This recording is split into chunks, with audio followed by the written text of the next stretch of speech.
Admiral Vextar's massive form dominated the command bridge of the Death Shadow, its reptilian eyes fixed on the holographic display that showed Earth's pitiful attempts at civilization. The blue marble hung in space like a defenseless child, surrounded by what could only be described as technological toys, orbital stations that looked like they'd been assembled by amateur engineers, communication satellites that barely functioned beyond their own atmosphere, and rockets, dear gods, actual chemical rockets that belched fire and smoke like ancient weapons. 2 full cycles of observation, Vextar rumbled, his voice carrying the authority of someone who had conquered 17 star systems. 2 cycles, and this is what we find? A species that still burns fuel to reach their own moon? Commander Vexvalum, his scaled hide gleaming under the bridge's crimson lighting, manipulated the holographic controls with practiced precision. Numbers cascaded across the display: energy signatures, technological assessments, military capabilities. Every single reading pointed to the same conclusion: Earth was absolutely, completely, utterly defenseless. "Sir, the latest intelligence confirms our previous assessments," Vexvalum reported, his forked tongue flicking out in what passed for amusement among his species.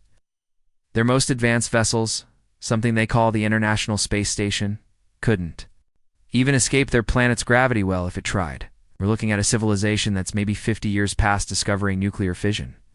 The bridge crew erupted in hissing laughter.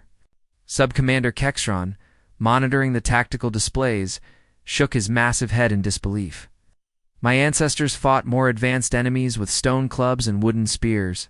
At least those had the decency to fight back. But here's what made it even more ridiculous: the humans weren't even trying to hide their weakness.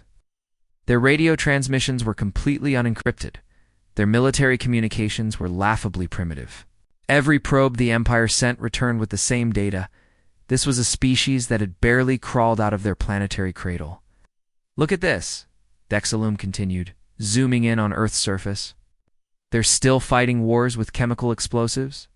Their most powerful weapons are fusion bombs that couldn't dent our shield generators and their space program." He gestured dismissively at the display. "They celebrate landing 3 people on their moon like it's some kind of galactic achievement." Vextar's claws drummed against the command console, each tap echoing through the bridge like a death knell.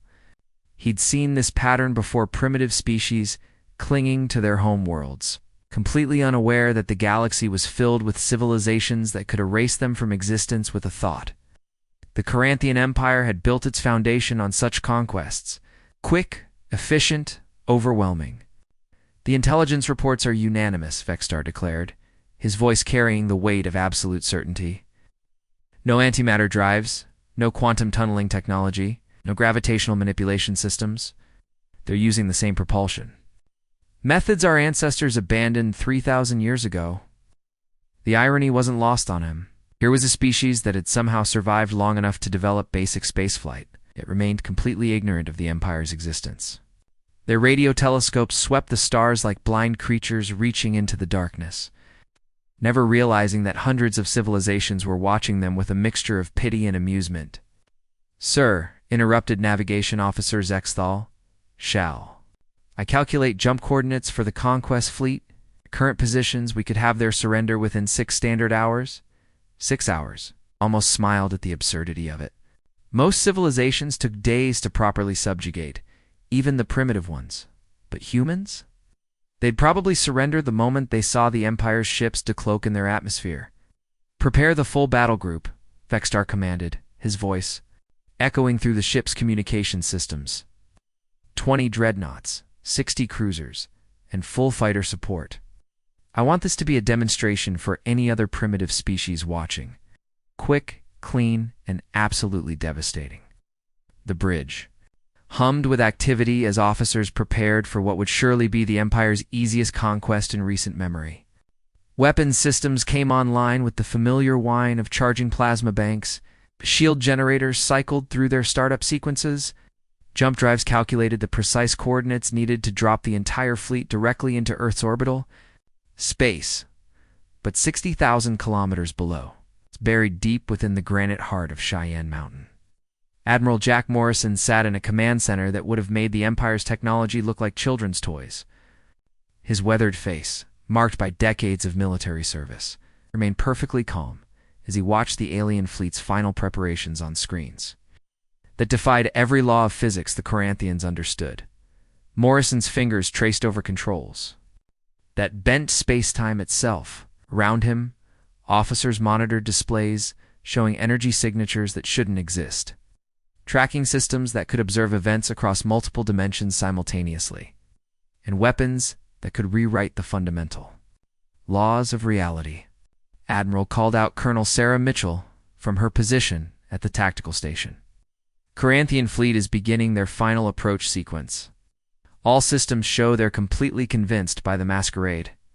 Morrison nodded slowly. 2 centuries of preparation were about to pay off. 2 centuries of careful deception, of feeding the Empire exactly what they expected to see, of making humanity appear as helpless as a newborn star. The quantum encrypted communication system, activated with a sound like reality itself shifting. Morrison's voice, when he spoke, carried the weight of a species that had learned patience from the cosmos itself. All units across the solar system, this is Terra Command. Operation Prometheus is now active. Drop the illusion. The excitement in his voice wasn't fear of the approaching enemy. It was the barely contained thrill of a plan 200 years in the making finally reaching its moment of truth, and in the depths of space, as the Corinthian fleet prepared to face what they thought was humanity's primitive technology. They had no idea they were about to encounter teachers who had been waiting patiently for this exact moment. The greatest lesson in galactic history was about to begin. Speaking of patience and long-term planning, there's something powerful about understanding how small actions compound over time, just like how humanity's patient preparation led to this moment. If you want to discover how the power of compounding can transform your own life, check out our next video where we explore this game-changing concept that successful people use every day. The fabric of space itself seemed to tear as the Corinthian armada burst through hyperspace like an unstoppable tsunami of destruction. 20 massive dreadnoughts, each one capable of glassing an entire planet, materialized in perfect formation. Behind them, 60 cruisers, spread out in attack patterns that had conquered 1,000 worlds. The sight should have been enough to make any civilized species immediately surrender. But Admiral Morrison wasn't just any commander. As the alien fleet's massive shadows fell across Earth's surface, he did something completely unexpected. He smiled.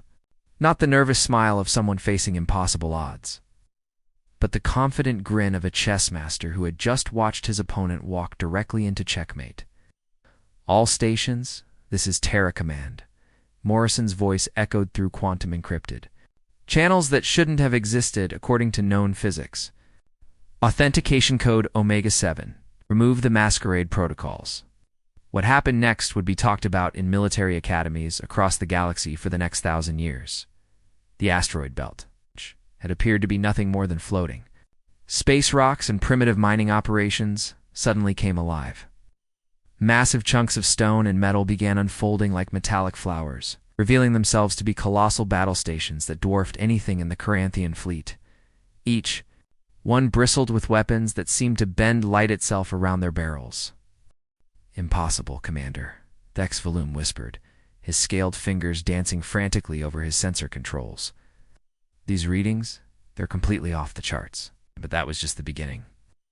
Jupiter's so-called research platforms, those pathetic little structures the Empire had dismissed as primitive science. Experiments began expanding like technological origami. Dock after dock revealed itself, housing vessels that made the Empire's mighty dreadnoughts look like children's toys floating in a bathtub, the ships emerging from Jupiter's hidden shipyards weren't just bigger, they were fundamentally different. Their hulls seemed to shift and flow like liquid metal, and their energy signatures were so advanced that the Empire's sensors couldn't even properly categorize them. It was like trying to measure the ocean with a teaspoon. Mars, that dusty red planet the Empire had barely bothered to scan, transformed before their eyes. What they had assumed were communication arrays suddenly revealed there. True purpose targeting systems so sophisticated they made the Empire's best military hardware look like Stone Age cave paintings, and then Earth itself began to change. The cities that had seemed so quaint and primitive started shedding their holographic camouflage like a snake shedding its skin. New York, London, Tokyo, they weren't just cities.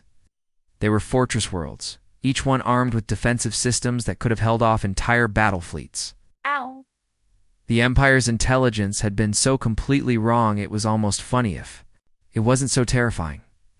Sir, Vexval's voice had risen to a near panic. The Pacific Ocean, something's happening to the Pacific Ocean. The largest body of water on Earth began to part like an ancient sea, revealing underwater berths that stretched for thousands of kilometers. Massive ships rose from the depths, their hulls gleaming with technologies that the Empire had never even imagined possible. These weren't just vessels. They were works of art that happened to be the most deadly weapons in the galaxy. Admiral Vexstar stood frozen on his command bridge, watching his entire understanding of the universe crumble around him. The primitive species they had come to conquer was revealing itself to be more advanced than the Empire's most optimistic projections of their own future development. How long? He whispered to himself, but his question was answered by the worst. Possible source? The main view screen crackled to life, and Admiral Morrison's weathered face appeared. But this wasn't the desperate plea for mercy that Vexstar had expected. Morrison's expression was calm, almost grandfatherly, but his eyes held something that made the alien commander's blood turn to ice water. Morrison said, his voice carrying the weight of decades of planning. "Welcome to Earth. We've been expecting you." The casual tone was somehow more terrifying than any battle cry could have been. This human was talking like he was greeting an old friend, not facing an invasion force that had never lost a battle in over a century of conquest. "You're wondering how long we've been preparing for this moment," Morrison continued, as if reading the alien commander's thoughts. "The answer might surprise you. We've been watching your empire for over 200 years, learning your tactics, understanding your technology, and preparing for exactly this scenario." Space around the Corinthian fleet continued to fill with human vessels, each one more impossible than the last. Ships that seemed to phase in and out of reality, vessels that bent space around them like living things, and weapons platforms that operated on principles the Empire couldn't even begin to understand. "Every probe you sent to our system," Morrison explained, his voice remaining conversationally pleasant. "Every scan you made, every piece of intelligence you gathered, we controlled all of it. We showed you exactly what we wanted you to see." The magnitude of the deception was staggering. The Empire's intelligence network, which had successfully mapped and conquered countless civilizations, had been played like a primitive musical instrument. Every assumption they had made about human capabilities was not just wrong, it was deliberately, carefully crafted misinformation. "You see," Morrison continued, and now there was something almost educational in his tone. "We learned something important about your empire early on. You always underestimate species that appear technologically inferior. It's your greatest weakness, and we've spent 2 centuries turning it into our greatest advantage." Commander Vexval's sensors were screaming warnings that made no sense, energy signatures that shouldn't exist, weapons that operated outside known physics, ship designs that seemed to mock everything the Empire understood about space travel. "Sir," Vexaloom managed to croak, "what are your orders?" Admiral Vexstar stood in stunned silence, watching the greatest military deception in galactic history unfold around him. The hunters had become the hunted, and they had walked willingly into a trap that had been 2 centuries in the making. But the real question was, what did these humans plan to do with their newfound advantage? The answer to that question would reshape the entire galaxy, and just like compound interest. Small actions taken consistently over time had created results that seemed impossible. If you want to understand how this principle can transform your own life, check out our next video where we explore the incredible power of compounding and how it creates extraordinary outcomes from ordinary beginnings. The human fleet moved with an elegance that defied every law of physics the Corinthian Empire had ever discovered. Ships didn't just travel through space, they danced through it, vanishing from one location and materializing in another without any visible means of propulsion. It was like watching ghosts made of metal and energy flowing through the void, as if space itself was merely a suggestion rather than a fundamental reality. Impossible. Admiral Vextar roared, his massive claws gouging deep scratches into his command console. The sound of rending metal echoed across the bridge as his rage, mixed with a terror he had never experienced in 3 decades of conquest. The intelligence reports showed primitive chemical rockets, humans who couldn't even reach their neighboring planets. But Captain Rebecca Hayes, commanding the human flagship Retribution, watched the alien fleet's growing panic with the cold satisfaction of someone who had waited 20 years for this exact moment. Her tactical display showed the Corinthian vessels in perfect detail. Every weapon, every shield generator, every structural weakness that humanity had been cataloging for decades. "Admiral Morrison," she reported, her voice carrying the crisp authority of someone who had trained for this scenario 1,000 times. "Their shields are adapting exactly as our simulations predicted. All vessels report ready for Phase 2. Happened next would have been impossible to explain to any civilization that still thought in terms of conventional warfare. The Empire's legendary energy, the barrier shields that could withstand direct hits from planet-killing weapons, simply ceased to exist. Not destroyed, not penetrated, but erased from reality, as if they had never been there in the first place. Admor. Commander Vexful's voice had dropped to barely a whisper, his scaled hands trembling as he stared at readings that made no sense. Their weapons. They're not just advanced. They're rewriting the fundamental laws of reality itself. He was right. Humans weren't fighting with conventional weapons at all. They were using technology that treated the universe like a computer program that could be edited in real time. Matter became energy, energy became information, and information became whatever the humans needed it to be. You're probably wondering how we managed to fool your sensors for so long. Morrison's voice echoed across every communication channel in the Empire's fleet, calm and almost conversational. Every probe you sent, every scan you made, every bit of intelligence you gathered, we fed you exactly what we wanted you to see. The magnitude of the deception was staggering. For 2 centuries, humanity had been projecting a carefully crafted illusion across their entire solar system. Those primitive chemical rockets, holographic projections, the weak radio signals, deliberately weakened transmissions designed to make Earth appear technologically backward. Even their space program achievements had been theater, designed to convince watching civilizations that humanity was centuries away from any real spacefaring capability. "Did you really think," Morrison continued, his voice carrying a hint of amusement, "that a species capable of fooling an entire galactic empire would leave their real capabilities visible to casual observation?" The trap was perfect, and it was, closing with the inevitability of a black hole's event horizon. What the Empire had thought was a fleet of hundreds of human vessels was actually thousands. Ships that had masqueraded as floating space debris suddenly came alive, their hulls shifting and reconfiguring into weapons platforms that dwarfed anything in the Corinthian arsenal, cargo haulers that had been dismissed as primitive transport. Vessels shed their disguises to reveal themselves as assault ships armed with weapons that could rewrite matter at the quantum level. Even the dead satellites orbiting Earth's outer system revealed their true nature, each one a perfectly positioned component in a defensive network that had been centuries in the making. Lieutenant Commander Mike Torres was monitoring the alien fleet's increasingly desperate attempts to escape, felt 20 years of careful preparation finally finding its release. His fingers danced across controls that could unleash destruction on a scale that would make supernovas look like fireflies. "Sir," he reported to Morrison, his voice tight with barely contained excitement, "they're trying to run. Multiple ships are spinning up their hyperspace drives. Should we let them?"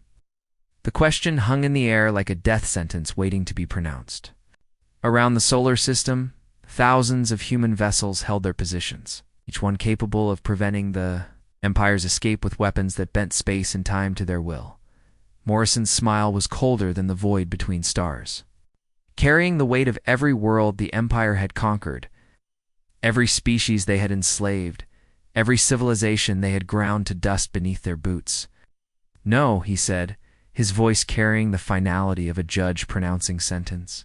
"They came here to conquer. Let them learn what conquest truly means." The irony wasn't lost on anyone in the human fleet. The Empire had built their reputation on swift, overwhelming force. They would arrive at a system, display their superior technology, and demand immediate surrender. Most species, faced with impossible odds, would submit rather than face annihilation. But humanity had turned that strategy into a weapon against the Empire itself. They had allowed the Corinthians to believe they held overwhelming superiority, had let them approach with the confidence of predators stalking helpless prey. And now, in the moment of what should have been their greatest triumph, the Empire found themselves facing the very same impossible choice they had offered to countless other species. The difference was that humanity had no intention of offering them the mercy of surrender. Captain Hayes watched her tactical display as human vessels began their final approach. Moving with the coordinated precision of a school of predatory fish, each ship knew its role, each weapon had its target, and each crew member understood that they were not just fighting for Earth.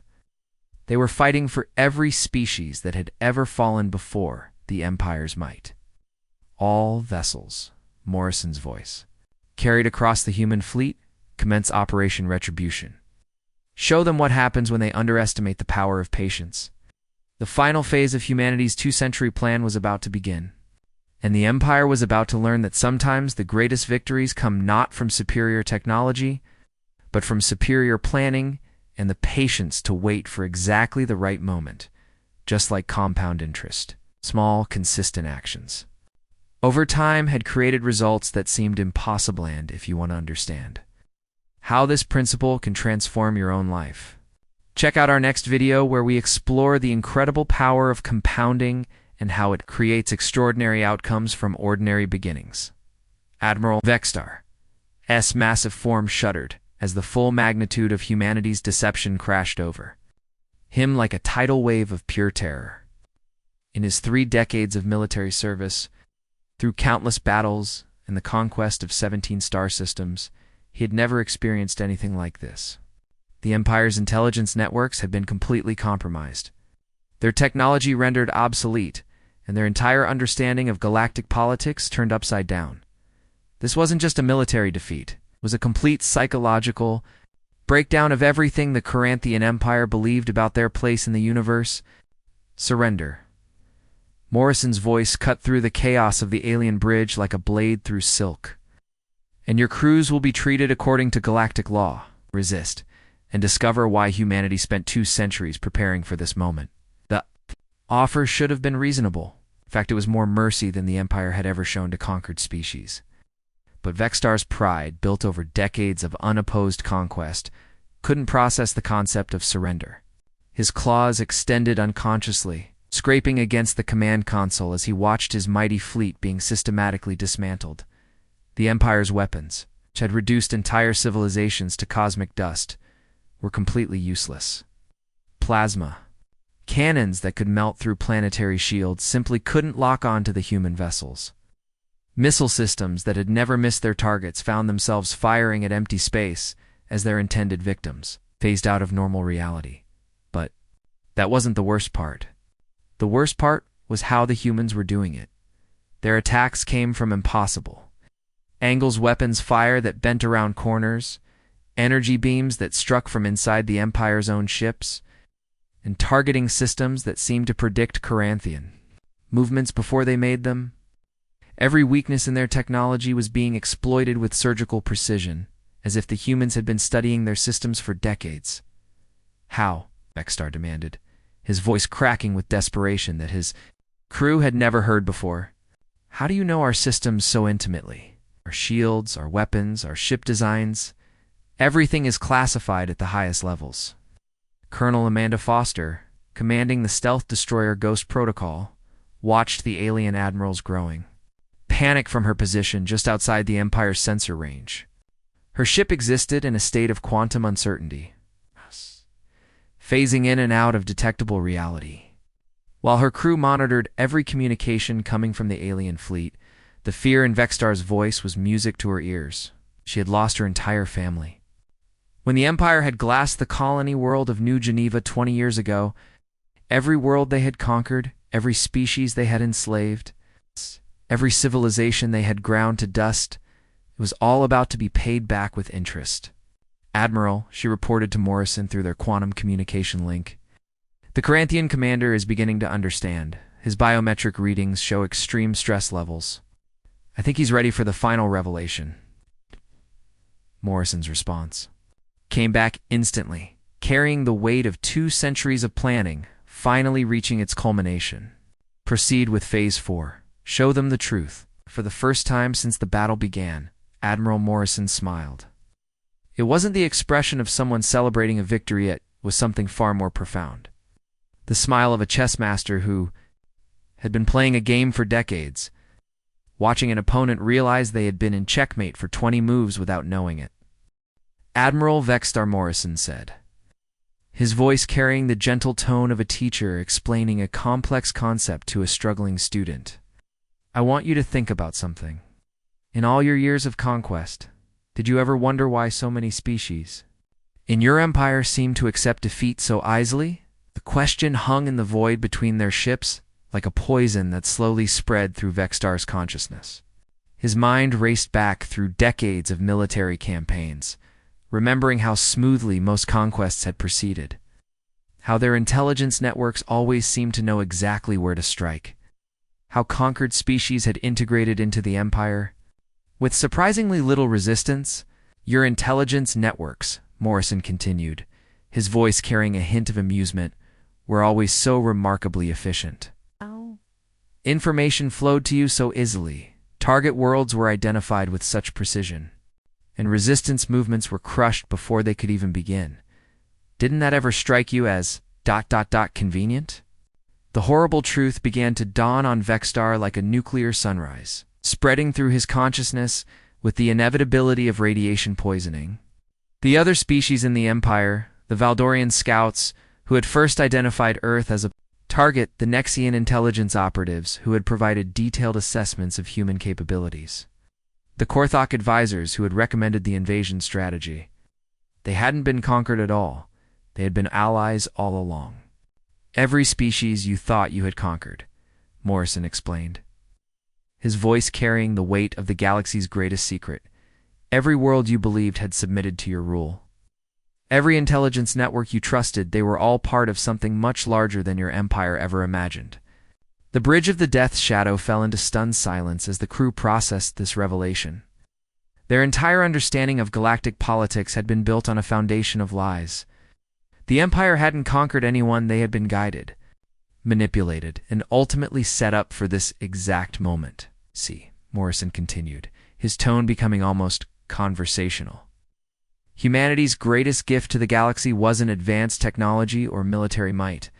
It was something far more valuable: the ability to wait, to plan, and to coordinate across multiple species and star systems." Captain Hayes, monitoring the alien fleet's reactions from her position on the Retribution, watched as panic spread. Through the Caranthian ranks, like wildfire, ship after ship was reporting system failures, communication breakdowns, and the complete inability to target human vessels. "The Galaxy Liberation Network has been operating for over 3 centuries, Morrison revealed, dropping the final piece of the puzzle. "Every species your empire thought it had conquered was actually working toward this moment.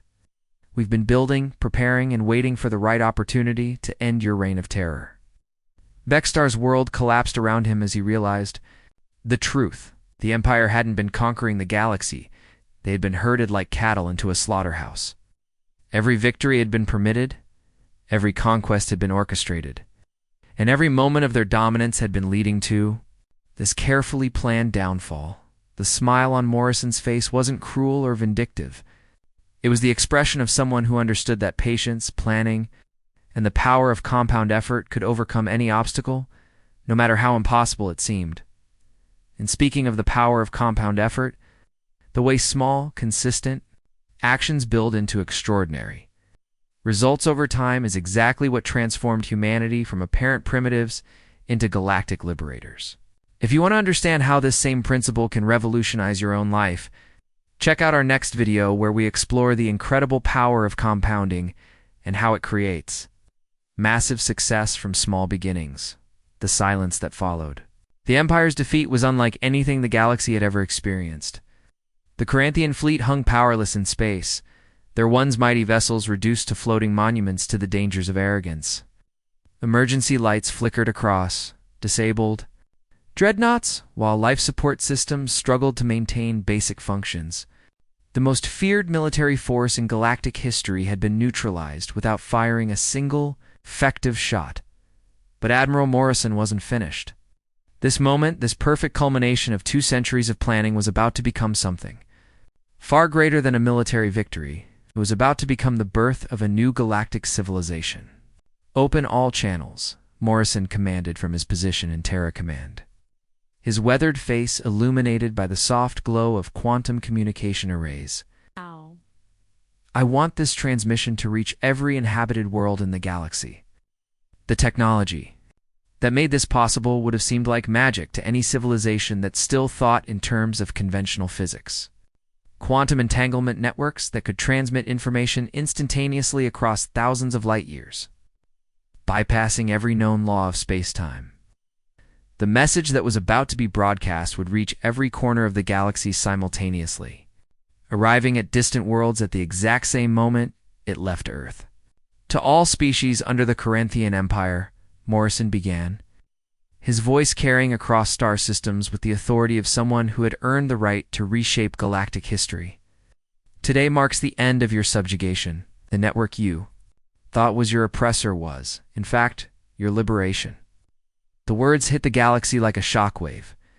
On 1,000 worlds and countless star systems, beings who had lived their entire lives under the Empire's boot suddenly understood that everything they had believed was a lie. The conquests, the subjugation, the centuries of oppression had all been an elaborate performance designed to set up this exact moment. "Every species that bowed to the Empire," Morrison continued, his voice growing stronger with each word. "Every world that surrendered without a fight, you were all part of something greater.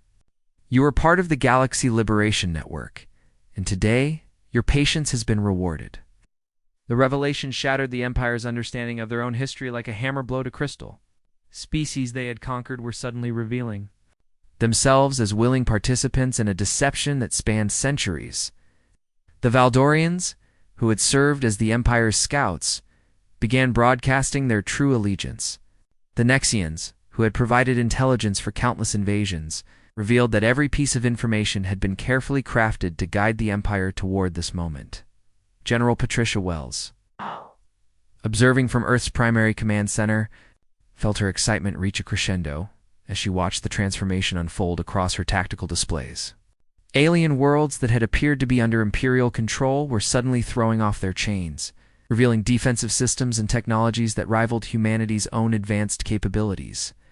"My God," she whispered, watching as the plan that had taken 2 centuries to execute finally reached its completion. They actually pulled it off. The scope of the deception was staggering. Entire star systems that had appeared to be subjugated Imperial colonies were revealing themselves as independent worlds that had been playing their assigned roles in the galaxy's greatest theatrical performance. Trade routes that had seemed to serve the Empire's interests had actually been feeding resources to the Liberation Network. Even the Empire's own military academies had been infiltrated, with instructors subtly shaping Corinthian tactical doctrine to make this moment possible.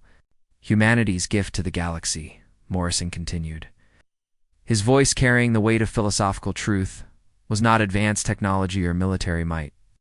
It was something far more valuable, the ability to wait, to plan, and to smile while doing both."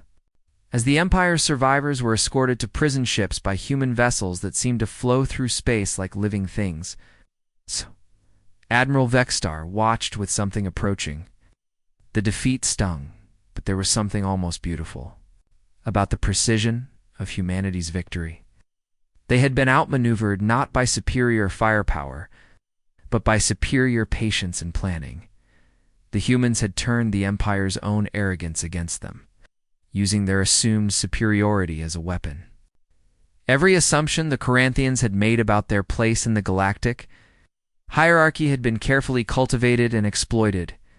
They had believed themselves to be apex predators, never realizing they were being herded like livestock toward their own destruction. Major Robert Kane, piloting his fighter escort around the captured alien vessels, felt his anger at decades of imperial atrocities finally transform into something else. Pride. Pride in a species that had learned to wait for exactly the right moment to reveal their true nature. Pride in the thousands of humans who had lived and died, never knowing whether their sacrifices would pay off. You know what the best part is? Kane transmitted to his wingman, Lieutenant Sarah Davis. As they watched the alien crews being processed through humanity's surprisingly humane detention facilities, they actually thought we were primitive. Can you imagine? A species that managed to coordinate a galactic conspiracy thought we were the backwards ones. The irony wasn't lost on anyone in the human fleet. The Empire had built their reputation on swift, overwhelming displays of technological superiority, but humanity had shown them something even more powerful: the ability to think in terms of centuries rather than years, to plan for outcomes that might not be achieved within a single lifetime. The humans had smiled because they knew something the Empire never suspected. The best victories are won long before the battle begins. While the Corinthians had been perfecting their weapons and expanding their territory, humanity had been building something far more valuable: relationships, trust, and a shared vision of galactic freedom that transcended species boundaries. And in the depths of space, Admiral Morrison allowed himself one final smile as he watched the birth of a new galactic order.